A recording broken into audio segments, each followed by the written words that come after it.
Bonjour, suite à notre étude du premier chapitre de l'évangile de Jean, nous allons lire maintenant du verset 6 au verset 13.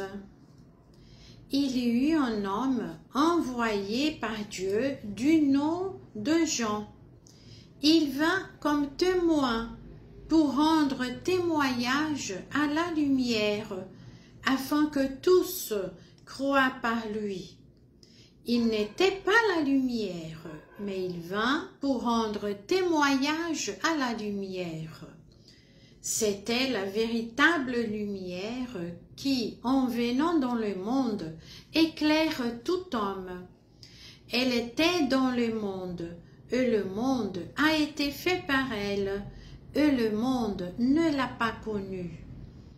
Elle est venue chez les siens, et les siens ne l'ont pas reçue. Mais à tous ceux qui l'ont reçue, elle a donné le pouvoir de devenir enfants de Dieu, à ceux qui croient en son nom et qui sont nés non du sang, ni de la volonté de la chair, ni de la volonté de l'homme, mais de Dieu. L'apôtre Jean a écrit que Jean le baptiseur a rendu témoignage de la lumière et qu'il était l'envoyé de Dieu en précédant son Fils Jésus-Christ afin de préparer son chemin dans les cœurs des hommes qui le l'écouteraient.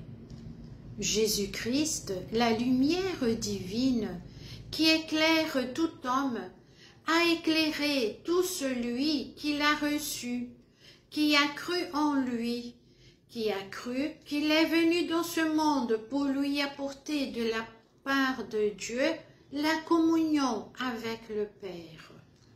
Celui qui reçoit Jésus dans sa vie devient un enfant de Dieu, et il n'est plus dans les ténèbres, mais dans la lumière.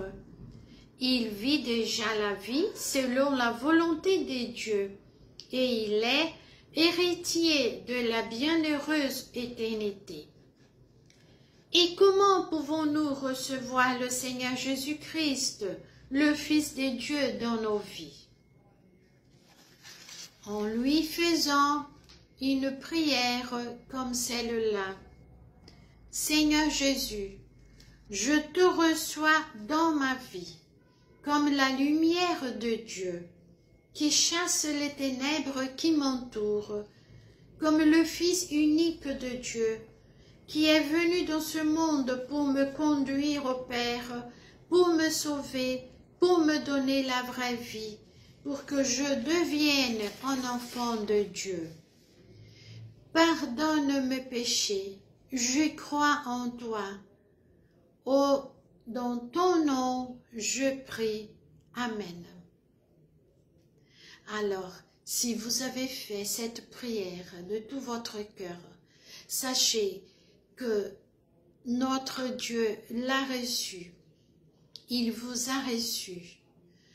Étudiez la Bible et cherchez une église évangélique pour que vous puissiez grandir dans la foi en Jésus-Christ.